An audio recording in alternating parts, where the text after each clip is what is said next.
Good morning students. आज हमारा एक नया चैप्टर है कृषि, और इसमें हम करेंगे सबसे पहले कृषि कितने प्रकार की होती है और कृषि कहाँ किया जाता है। ठीक है, तो सबसे पहले जो हमारी आज की शुरुआत रहेगी वह है कृषि।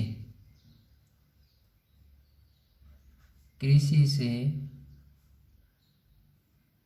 क्या अभिप्राय है?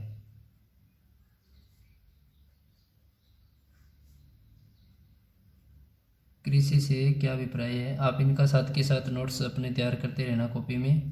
ठीक है,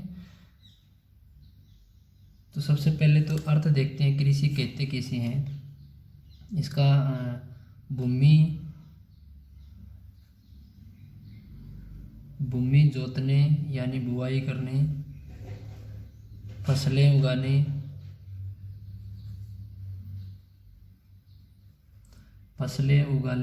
और पशुपालन व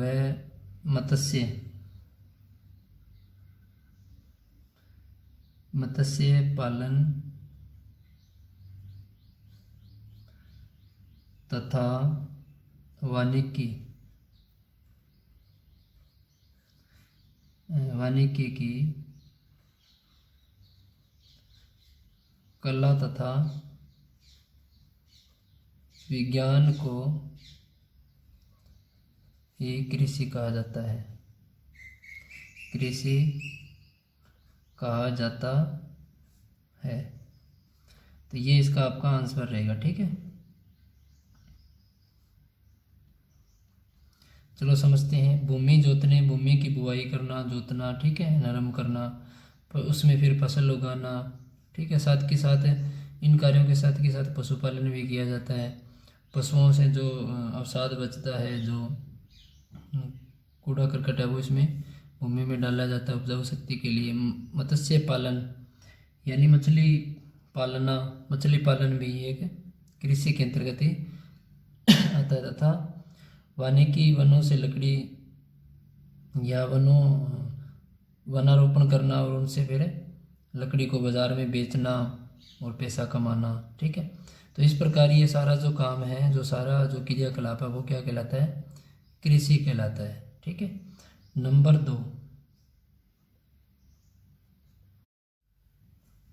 दो पर हमारा बनता है यहाँ से एक कृषि संपदा। कृषि संपदा से आप क्या समझते हैं?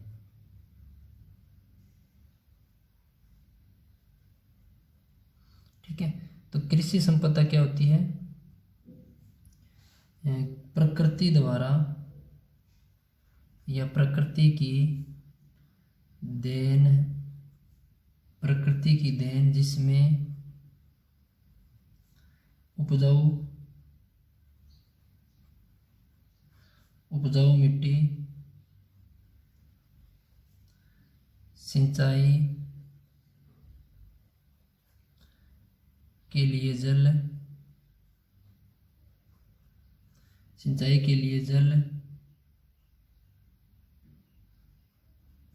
जल तथा पौधों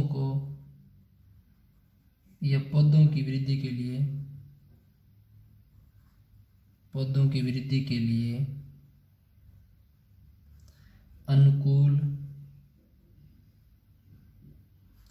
अनुकूल जलवायु सम्मिलित है। अब जो प्रकृति की देन जिसमें उपजाऊ मिट्टी, यानी उपजाऊ मिट्टी है, कई क्षेत्र से वहाँ उपजाऊ मिट्टी नहीं पाई जाती, कुछ क्षेत्रों में उपजाऊ मिट्टी पाई जाती है। ठीक है, तो वहाँ फसलें भी उत्पादन अधिक होता है। इस प्रकार देखा जाए तो ये जो उपजाऊ मिट्टी है ये प्रकृति की देन है। सिंचाई के साधन यानी जल, किसी क्षेत्रों में जल का अभाव है, किसी क्षेत्रों में जल पर्याप्त मात्रा में पाया जाता है सिंचाई के लिए, तो ये भी प्रकृति की देन है। पौधों की वृद्धि के लिए अनुकूल, एक होता है प्रतिकूल, एक होता है अनुकूल। तो यहाँ अनुकूल पौधे की बढ़ोतरी के लिए, अनुकूल यानी मौसम सही है, प्रतिकूल यानी मौसम उस पौधे के प्रति या उस फसल के लिए सही नहीं है, तो वहाँ जो पौधा है वो नहीं पनप पाएगा। तो इसलिए अनुकूल जलवायु मौसम किस प्रकार का है, ये प्रकृति की सारी देन है, और ये सारा जो क्रियाकलाप है ये सारा शामिल है, इसे ही कृषि संपदा कहा जाता है। ठीक है। नंबर 3 पर देखा जाए तो आपका आता है प्रश्न नंबर 3, कृषि योग्य भूमि। कृषि योग्य भूमि से आप क्या समझते हैं? ठीक है। इसमें क्या है, वह भूमि जो जोतने योग्य है। अब भूमि तो काफ़ी बड़ी है, परंतु कुछ इस प्रकार का क्षेत्र होता है जिस पे फसल बोई जाती है और उत्पादन होता है। कुछ इस प्रकार की भूमि भी है, वहाँ पर फसल बोई भी जाती है परंतु उत्पादन नहीं होता, तो वो बंजर पड़ी रहती है। तो इसमें कौन सी आएगी कृषि योग्य भूमि? वह भूमि जो जोतने योग्य है, इसे कृषि भूमि कहते हैं। ठीक है, इसे कृषि भूमि कहते हैं। इसमें जोती हुई कृषि भूमि तथा कुछ समय के लिए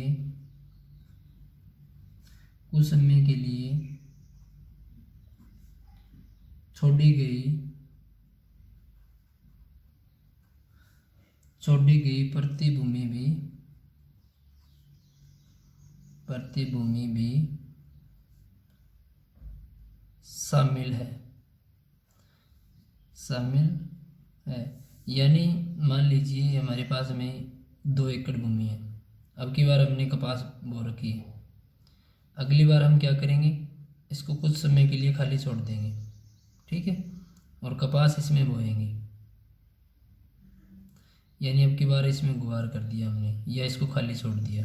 तो इस प्रकार जो ये हेरफेर किया जाता है फसलों का अधिक उत्पादन के लिए, ताकि उपजाऊ शक्ति है वो उसकी बन जाए दोबारा से। कपास ही कपास बोते रहेंगे तो उपजाऊ शक्ति है वो कम हो जाएगी। ठीक है, तो इस प्रकार भूमि को कुछ एक फसल या 2 फसल के लिए खाली छोड़ दिया जाता है। तो ये सारा जो क्षेत्र आता है वो कृषि योग्य भूमि में आता है, जो बोने योग्य है। ठीक है। नंबर 4, अब आपका यहाँ से प्रतिभूमि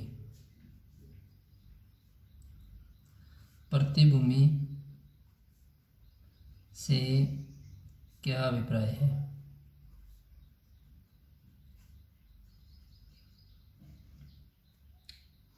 अब प्रतिभूमि किसे कहते हैं? प्रतिभूमि में देखेंगे हम वह भूमि, अब इसका आंसर आपका रहेगा वह कृषि क्षेत्र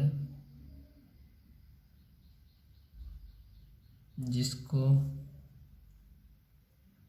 कुछ समय के लिए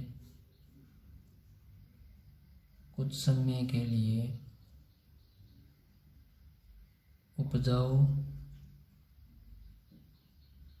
शक्ति बढ़ाने के लिए, वह कृषि क्षेत्र जिसको कुछ समय के लिए उपजाऊ शक्ति बढ़ाने के लिए खाली छोड़ा जाता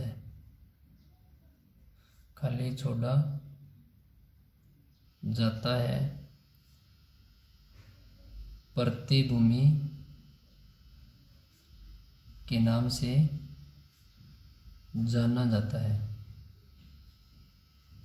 ठीक है, यानी इसमें उपजाऊ शक्ति बढ़ाने के लिए जो हमारा कृषि क्षेत्र है उसको कुछ समय के लिए खाली छोड़ दिया जाता है। 1 फसल या 2 फसल उसमें बोई नहीं जाती, उसके बाद में फिर उसमें फसल बोई जाती है और उस भूमि की उपजाऊ शक्ति वो बनी रहती है। तो इसके लिए आगे जो हमारा क्वेश्चन है 5 नंबर, कृषि से क्या अभिप्राय है? कृषि संपदा से आप क्या समझते हैं? कृषि योग्य भूमि से आप क्या समझते हैं? प्रति भूमि से क्या अभिप्राय है? और अब आपका एक क्वेश्चन और बनता है यहाँ से, रोपण कृषि, शुष्क कृषि, शुष्क कृषि से आप क्या समझते हैं?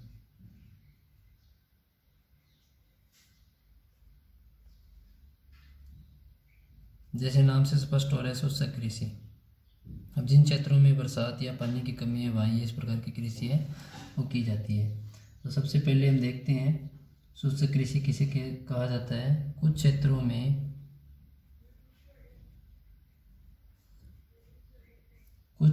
में जहाँ पर्याप्त वर्षा नहीं होती,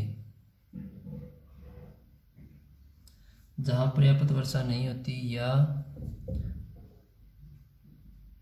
सिंचाई की सुविधाएं नहीं है, वहाँ कृषि का विशेष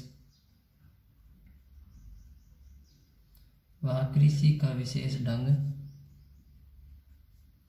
अपनाया जाता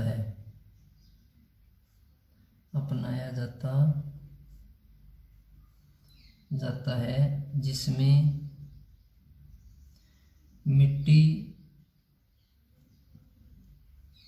मिट्टी में नमी सुरक्षित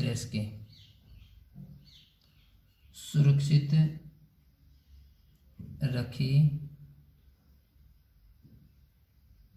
जाती है और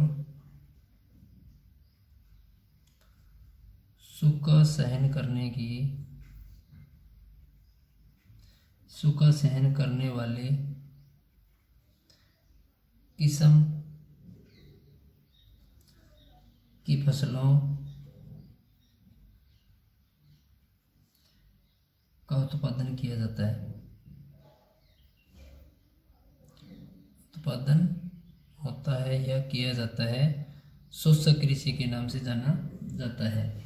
देखो, कुछ क्षेत्रों में जहाँ पर्याप्त वर्षा नहीं होती, वर्षा की जरूरत होती है परंतु पर्याप्त मात्रा में वर्षा नहीं हो पाती, कम वर्षा होती है, तो सिंचाई की सुविधा नहीं है, वहाँ इतनी पानी की भी सुविधा नहीं है, नहरों का विकास नहीं है। उसके बाद में देखा जाए तो भूजल स्तर काफ़ी नीचा पाया जाता है जिसके कारण नलकूप नहीं है।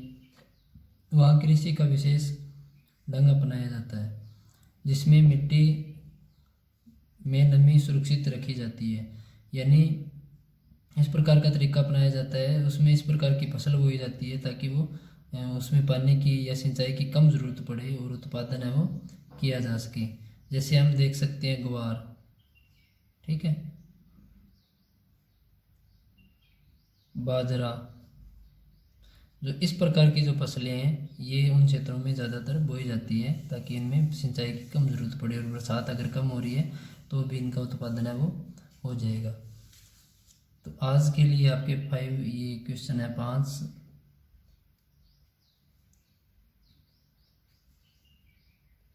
ठीक है, राइट एंड लेफ्ट दोनों ही करने आपको।